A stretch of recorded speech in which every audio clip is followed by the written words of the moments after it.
una humillación pública que se suma a la que ya está sufriendo Sevilay. Con el corazón en la garganta, intenta que se siente, intenta calmarlo, pero Nu es un río desbordado, incontrolable. Se niega, grita que no entiende y que no quiere entender, insinúa que se están burlando de él, que conspiran a sus espaldas Hyun en un intento por devolver un mínimo de razón a aquella locura. Trata de explicarle que estaban hablando de algo importante, de algo serio, pero Nu, fuera de sí, lo interrumpe bruscamente con un gesto autoritario. Ordena a Sevilay que tome su abrigo y se marche y inmediatamente sin embargo, su gesto, su rabia, lo traicionan. En un arrebato de furia, su mano se mueve y un vaso de agua vuela por el aire, golpeando a Sevilay de lleno en el rostro, un acto que marca un punto sin retorno. Una ofensa imposible de perdonar. Sevilay lo mira. Atónita, las lágrimas le corren por el rostro, mezclándose con el agua que gotea de su cabello. Nu, como si despertara de una pesadilla, se da cuenta de lo que ha hecho, balbucea disculpas, dice que no fue su intención, que no quería hacerlo, pero sus palabras suenan vacías, inútiles. Hyun se acerca a Sevilay, asegurándose de que esté bien con una delicadeza que contrasta con la brutalidad de Nu. Le propone acompañarla a casa allí. Es en ese instante cuando Nu pierde completamente el control, los celos, la rabia y la frustración se funden en un solo impulso devastador. Se lanza sobre Hyun y lo golpea con un puñetazo directo al rostro. Lo acusa de querer separarlo de Sevilay, de querer arrebatársela. Estalla una pelea violenta. Hyun también reacciona. Se defiende, pero la situación degenera rápidamente. Algunos hombres, clientes del local, intervienen para separarlos, para poner fin a aquella locura. Sevilay, temblando y con el rostro cubierto de lágrimas, abandona la cafetería, pero no lo hace sola. A su lado, sosteniéndola, está Hyun. Poco después, Hyun y Sevilay llegan a la nueva residencia de los Chansalan. Otra casa, otro capítulo de esa saga familiar marcada por el dolor y el rencor. Sevilay sigue en estado de shock. Su cuerpo tiembla, sus ojos están perdidos en el vacío. Hyun, con una dulzura inesperada, la anima a entrar, a no quedarse en la puerta. Apenas cruzan el umbral del salón, Nyayet nota la sangre que corre por la nariz de Hyun preocupada. Le pregunta qué ha pasado él con un gesto evasivo. La tranquiliza, dice que no es nada grave, que está bien, y luego, con un tono que no admite réplica, anuncia que Sevilay se quedará con ellos por un tiempo. Nyayet, sin hacer preguntas, se acerca a la joven, la abraza, un gesto de solidaridad femenina, y le da la bienvenida a Darika. En cambio, no puede ocultar su sorpresa ni su curiosidad. Le pregunta a Hyun por qué ha traído a Sevilay allí, a esa casa que ya parece un campo de batalla. Pero Hyun, con una mirada severa, la hace callar. No es el momento de preguntas, ni de discusiones. Hanan, con una calidez que contrasta con la frialdad del ambiente, recibe a Sevilay y la acompaña a su habitación, un refugio temporal ante la tormenta emocional que la rodea.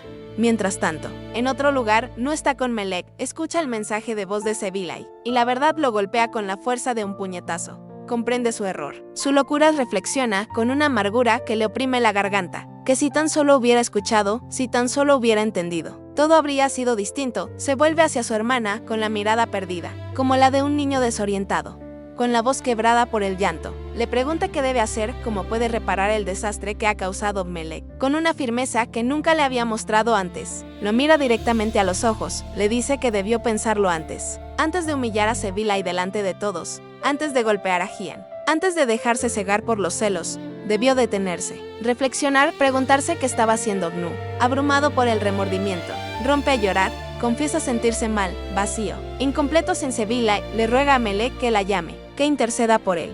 Pero Melek es implacable. Se niega rotundamente. Le dice que este es su error, y que debe ser él, y solo él, quien lo solucione, que no intentará suavizar a Sevilay, ni se convertirá en mediadora de un perdón que, quizás, nunca llegue. Desesperado, No envía otro mensaje de voz a Sevilay. Le suplica que lo perdone, que le hable, aunque sea por un instante. Admite sentirse avergonzado, sentirse un monstruo, pero también confiesa que no puede vivir sin ella. Una declaración de amor que, sin embargo, llega demasiado tarde. Sevilay, con un gesto que tiene sabor a final, lo bloquea. Un muro digital se alza entre ellos, infranqueable, en su desesperación. Nu intenta una última jugada. Llama a Esma, la sirvienta, su última esperanza. Con una voz que apenas es un susurro, le pide que no lo delate, que sea discreta. Le explica que ha intentado contactar a Sevilay, pero que ella lo ha bloqueado. La suplica, casi la implora, que lo ponga en contacto con ella, aunque sea por un instante. Esma, vacilante, dividida entre su lealtad hacia sus señores y la compasión por ese joven desesperado, confirma que Sevilay está allí, Pero justo en ese momento, Hyun, que ha sospechado la maniobra, interviene. Con un movimiento fulminante, Hyun le arrebata el teléfono de las manos a Esma y corta la llamada. Luego, con una mirada helada, le ordena a la sirvienta bloquear el número de Nu. Le recuerda que ya la había advertido, que las reglas estaban claras desde el principio. Y añade, con un tono que no admite réplica, que no es necesario informar a nadie de lo ocurrido. Otro secreto más, que se suma a los muchos que ya envenenan el aire de aquella casa. En otra parte de la ciudad, dentro de un coche que avanza hacia el aeropuerto, Sumbru y Taeshin conversan con la voz baja en un diálogo que huele a despedida. Aunque sea solo temporal, Sumbru está inquieta por el vuelo, por el tiempo que corre, pero Taeshin, con una sonrisa tranquilizadora, le asegura que ya ha revisado todo, que todavía hay tiempo. Entonces ella le pregunta cuánto se quedará fuera de él, con una leve sombra de tristeza en la voz. Responde que solo serán 2 días, el tiempo necesario para resolver algunos asuntos, y que luego volverá junto a ella lo antes posible. Sumbru, con una mirada llena de afecto, le desea buen viaje, le pide que tenga cuidado, que regrese sano y salvo. Taeshin, conmovido por tanta ternura, le promete que volverá pronto, que no la dejará sola por mucho tiempo. Le pregunta si quiere algo, algún regalo, algún detalle de su breve viaje, pero a ella, con una sencillez desarmante, le responde que su único deseo es que él esté bien, que se cuide. Se despiden con un abrazo que huele a promesa, a espera, antes de bajar del coche. Taeshin le dice que le enviará un mensaje al llegar a destino. Será tarde, y no quiere despertarla. Pero Sumbru, con dulzura, insiste, le ruega que la llame igual, a cualquier hora. Le confiesa que no podría dormir sin escuchar su voz. Él entonces la abraza de nuevo, más fuerte, y le confiesa, con una sinceridad que la conmueve, que ya no puede partir con el corazón tranquilo, donde quiera que vaya. Su mente y su corazón se quedan con ella. Sumbru, tratando de aliviar su angustia, le asegura que estará bien, que sus hijos están con ella. Y luego, en tono juguetón, lo apura a marcharse, a no perder el vuelo. Le advierte, entre risas, que si llega a perderlo, no piensa llevarlo otra vez al aeropuerto. Al día siguiente Taeshin asiente. Le lanza una última mirada cargada de amor y se dirige hacia la entrada del aeropuerto. Pero no sabe que, a pocos metros de distancia, una sombra lo observa, una sombra con el rostro de Hikmet. La mujer lo mira con un desprecio que le deforma el semblante, y mientras Taeshin desaparece entre la multitud, ella, con un gesto lleno de rabia, enciende el motor de su coche y comienza a seguirlo. Al mismo tiempo, en otro automóvil, Melek viaja junto a Hyun. Su rostro es un libro abierto, donde se leen la tristeza, la frustración y el cansancio. Habla de Nu, de su comportamiento insoportable, de su ira incontrolable. Dice que tiene un problema serio que debe enfrentar. Pero añade, con una esperanza que suena casi desesperada, que con el tiempo quizá pueda mejorar. Cambiar. Hyun, agotado, sin una pizca de paciencia, la interrumpe bruscamente. Le dice que no puede seguir así, que no puede seguir siendo el mediador entre ella y su hermano. La pone frente a una elección terrible. Cruel le pide que decida de una vez de qué lado está, con él o con Nu. Melek se queda paralizada, sin aliento. Lo acusa de ponerla en una situación imposible, de traicionar la promesa que alguna vez le hizo, la de no arrastrarla nunca a un dilema semejante. Pero Hyun se mantiene inflexible, con voz firme, sin dejar entrever emoción alguna. La mira fijamente y le pregunta, sin rodeos, si está eligiendo a su hermano, a su gemelo, por encima de su amor. Una pregunta que cae como una sentencia, imposible de evadir, mientras Melek se queda atrapada en ese dilema desgarrador. Sumbru, al volante de su coche, se enfrenta a un imprevisto que tendrá consecuencias trágicas. Un camión que va delante de ella pierde de repente una rueda. El neumático, desbocado, rueda por el asfalto como una bestia fuera de control, convirtiéndose en un obstáculo imposible de evitar. Sumbru, en un intento desesperado por esquivarlo, pierde el control del coche. El vehículo se estrella violentamente contra un árbol. El impacto es brutal, mientras la oscuridad la envuelve. Sumbru alcanza a ver, entre las sombras, una figura que se aproxima. Es Hikmet. Sumbru la llama, le pide ayuda, pero la mujer, con una mirada gélida, la ignora, sube a su coche y se aleja, dejándola allí, sola, herida, a merced de su destino. En la villa, entre tanto, otro drama se desarrolla en silencio. Esma, con los ojos llenos de lágrimas, le pregunta a Esat qué significa eso de que esa habitación es solo suya. Le recuerda que son marido y mujer, que ese espacio pertenece a ambos. Pero Esat, con una crueldad que la atraviesa como una daga, la corrige y reitera que no quiere compartir su espacio con ella, que no la quiere a su lado, y con un sarcasmo venenoso, le sugiere mudarse a la habitación de Mesut, que, según él, es lo suficientemente grande para ella. Finalmente, con un gesto bruto, la expulsa de la habitación. Esma, desesperada, le suplica que no diga tonterías, que no la trate de ese modo. Pero Esad, fuera de sí, le pregunta quién se cree para hablarle con ese tono, para exigirle algo. Esma, con la voz quebrada por el llanto, le recuerda que es su esposa, que lleva en su vientre a su hijo. Pero sus palabras son como agua sobre piedra. Esad la rechaza con frialdad. Le dice que no es su esposa, que 2 firmas en un pedazo de papel no cambian la realidad. Añade, con una rabia que ha estado ardiendo en silencio, que fue obligado a casarse, que aquel matrimonio fue una imposición de Gian, y que no piensa soportar esa situación por mucho más tiempo, y con un último empujón violento, la echa de la habitación de Esma, derrumbada en el suelo. Se queda llorando frente a aquella puerta cerrada, símbolo de su prisión, de su desesperación. Mientras tanto, en otro lugar, Gian está con Melek. Su frustración es un río desbordado, sus palabras un acto de acusación directa contra Nu. Dice que ha hecho todo lo posible, que ha soportado lo insoportable, pero que su paciencia se ha agotado. Ya no puede tolerar el comportamiento impulsivo y violento de su hermano. Afirma que lo ocurrido ese día, la agresión contra Sevilay, va mucho más allá de un simple arrebato de ira. Es la manifestación de una enfermedad, de una oscuridad que está consumiendo a su hermano. Cuenta Melek, con una furia que le hace temblar la voz, que Sevilay solo estaba sentada con él, hablando, y que no la atacó sin motivo alguno, llegando a arrojarle un vaso de agua en la cara. Un gesto vil, humillante. Él advierte, con una premonición que hiela la sangre, que quien hoy lanza un vaso, mañana podría llegar a romperle un brazo. Melek, desesperada, intenta defender a su hermano. Dice que Nu es su gemelo, que lo conoce desde siempre, que jamás haría daño a una mujer. Pero Gian la acusa de negarse a ver la realidad, de estar ciega por el amor fraterno, y reitera, con una firmeza implacable, que no está enfermo, que necesita ayuda, tratamiento. Que añade, con un tono que suena a ultimátum, que su paciencia se acabó, que no seguirá intentando mantener una paz que nunca existió.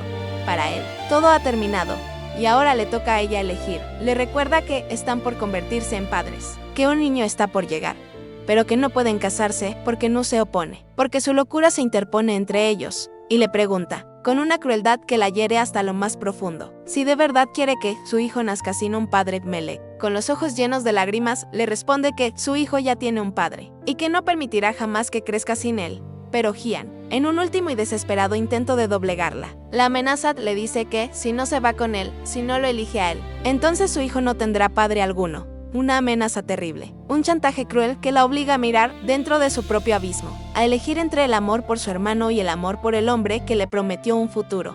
En la villa, la desesperación de Esma continúa en un llanto silencioso. Golpea suavemente la puerta de la habitación, que ahora es solo de Esad. Lo llama, con una voz que apenas es un susurro. Lo llama amor, una palabra que ahora suena vacía, sin significado. Le ruega que abra, que le hable. Pero la respuesta de Esad es un latigazo. Con una frialdad glacial, le pregunta de qué amor está hablando, negando con una crueldad calculada sentir algo por ella. En ese momento, Hanan, atraída por las voces, llega a la escena. Al ver a Esma en el suelo, llorando, le pregunta qué ocurre. Esma, apenas audible, le explica la situación. Y Hanan, con una ira que le enciende los ojos, le recuerda a Esad que Esma es su esposa, que lleva en su vientre a su hijo. Pero sus palabras, lejos de calmarlo, alimentan aún más su furia. El hombre reacciona con un sarcasmo venenoso, burlándose de Hanan. Le dice que parece querer fundar una unión de sirvientas, un sindicato de humilladas. Incluso invita a Turkan, la otra empleada, a unirse a su pequeña alianza. Hanan, harta, le grita que basta, que ponga fin a esa farsa cruel.